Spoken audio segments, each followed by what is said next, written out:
Well, well, well. We are back again with another Ed and Lorraine list. We just love them. Welcome back, MA fam. We got another Ed and Lorraine list for you, and boy does this one have a twist at the end you might not see coming. From iconic cases to stories they missed out on, join me as we count down our list of top 10 cases too scary for Ed and Lorraine Warren. Number 10.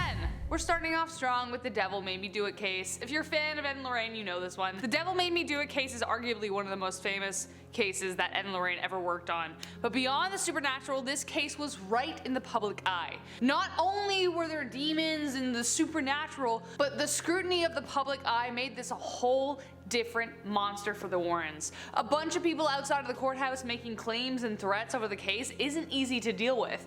When 19-year-old Arn Cheyenne Johnson took the life of his landlord and blamed it on the devil, Ed and Lorraine jumped to his defense. They were convinced a demon had entered him after he tried to save his brother from a vicious possession a year earlier. His younger brother was possessed by 43 demons, and Arn commanded that they leave him and enter him instead.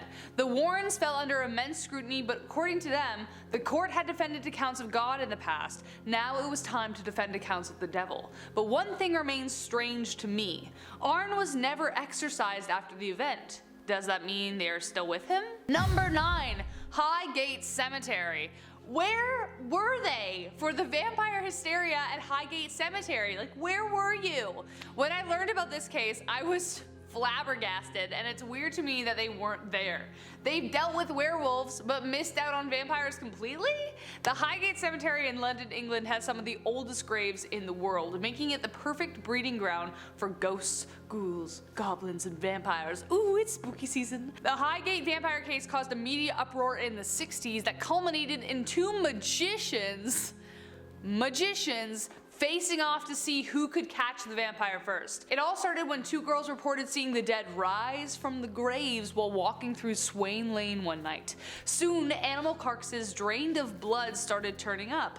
Newspapers had their cameras ready. A massive vampire hunt was organized on Friday, April 13th, Friday the 13th, in 1973, and bodies were even exhumed from their graves to see if they were toothy. Sadly, no one caught anything, but the case still sends a tingle down the spines of vampire enthusiasts around the world. Legends of the demon, though, continue, along with sightings of a crazed old woman and corpses appearing in places they shouldn't be. Number 8. The Bell Witch. I searched the internet far and wide to see if the Warrens had ever visited the Bell Farm, but alas, no. If I'm wrong and I missed something, post a link down in the comments because I'm not perfect and maybe I missed it. But as far as I can see, they never actually checked out one of the most famous hauntings in the world. 200 years later, the Bell Cave remains an attraction, and many still report hearing a shrill, scratchy voice when no one is around and see orbs surrounding the farm,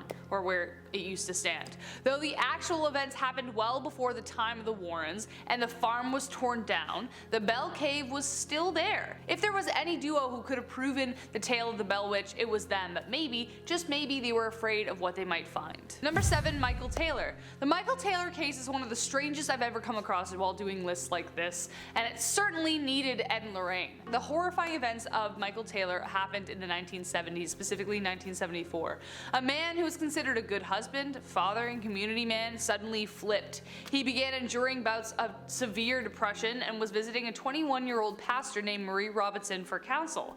His wife was obviously suspicious, but the sessions were helping. Mary allegedly performed many exorcisms on him to expel the demons. Taylor's wife was getting pretty antsy, and they ended up having a confrontation during which Taylor attacked his wife. It was after this moment Taylor resolved to undergo a full-blown exorcism on October 5th, 1974.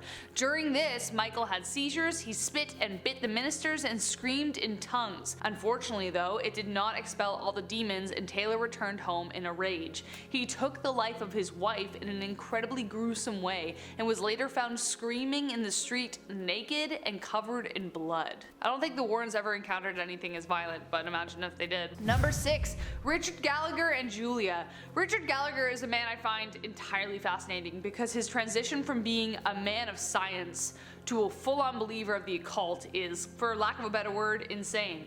Now obviously the Warrens had their domain, but imagine if these guys collaborated on this case? What?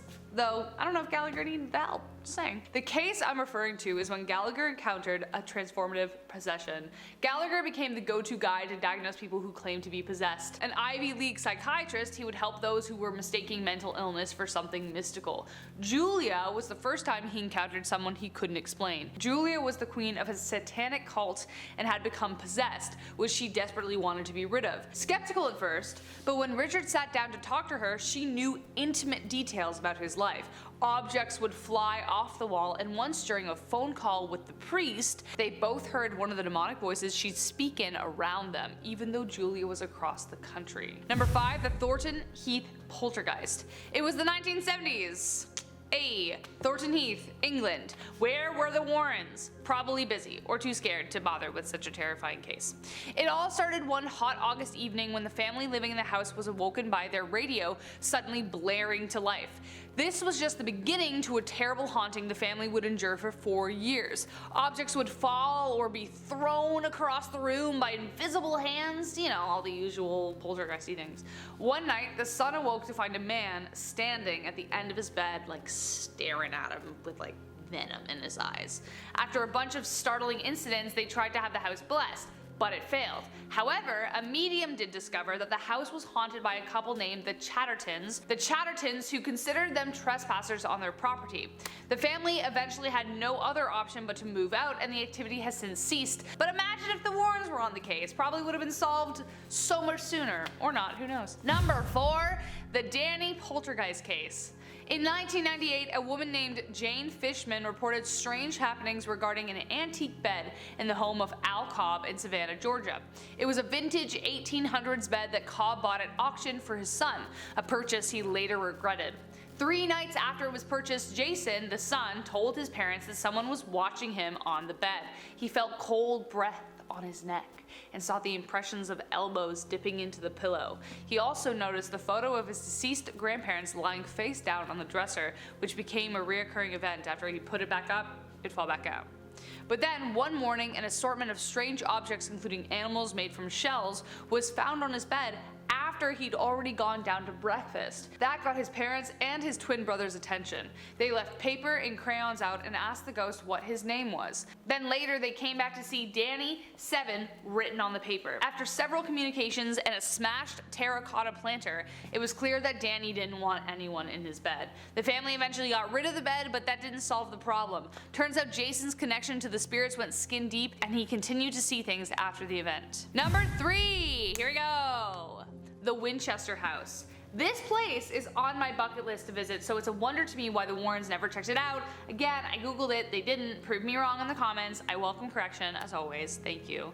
But it's essentially a 24,000 square feet mansion with 10,000 windows, 2,000 doors, 160 rooms, 52 skylights, 47 stairways and fireplaces, 17 chimneys, 13 bathrooms, 6 kitchens, and cost Sarah $5 million to build, about $71 million today. There are stairs and doors that lead to nowhere, windows that don't open. It's a labyrinth of mystery. Sarah Winchester and her husband William Winchester amassed a huge fortune from their sale of the, you guessed it, Winchester rifle. After her daughter died of TB and William left Sarah a widow, she consulted a medium who told her that she would constantly be haunted by the spirits killed by the Winchester rifle. The house never stopped construction until she died in 1922.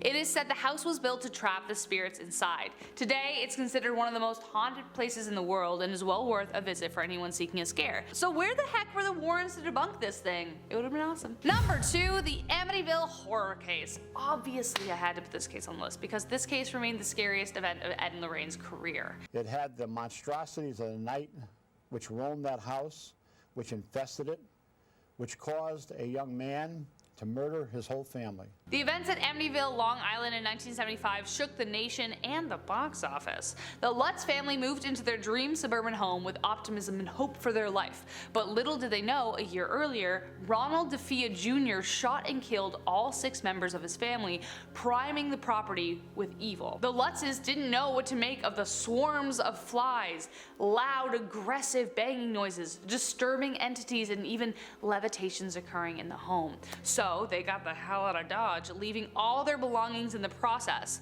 When they finally called the Warrens in, George Lutz, the father, who was, by the way, an ex-Marine and karate expert, literally supposed to be fearless, wouldn't even meet them at the house. They met at a Pizza Hut. But as soon as the Warrens began working on the case, they understood why. The Amityville case affected our personal lives more than any case we ever worked on. To this day, Loraine says that this is the case that haunts her the most and said that she hoped this was the closest to hell as she would ever get. So if that's not too scary, I don't know what is. And now we are getting to number 1, the Warrens. Demons, poltergeists, and ghosts. It was hard to find a case that the Warrens wouldn't face. They seemed fearless, their love strong enough to withstand all the forces of darkness, or at least that's how the movies told it.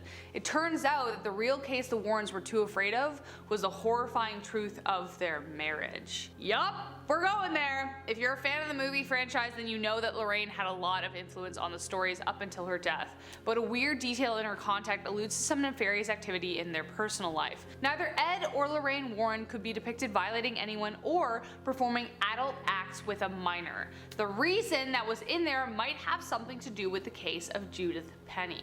Penny stayed with the Warrens as a young woman and allegedly had an inappropriate relationship with Ed, and Loraine knew about it. Judith made a legal declaration in November 2014 stating that Penny and Ed had begun an amorous relationship when he was her bus driver and she moved in with them in 1963. That same year, Penny was arrested when someone noticed the illegal relationship between her and Ed. Why she was arrested and not him remains in question to me, but Penny also stated that Ed was abusive towards Loraine, saying, and I quote, "Sometimes Ed would actually have to slap her across the face to shut her up. Some nights I thought they were going to kill each other." Loraine denied the allegations through representatives, and there are still a lot of loose ends, but I suppose whatever happened has already been taken to the grave. And that was our top 10 list of crazy things about Ed and Loraine. If you like this video, you know what to do. Like, comment, subscribe, boo boo, correct me if I'm wrong, you do the thing, you know what to do. I've been your host, Rachel Fisher, and until next time, guys, take care.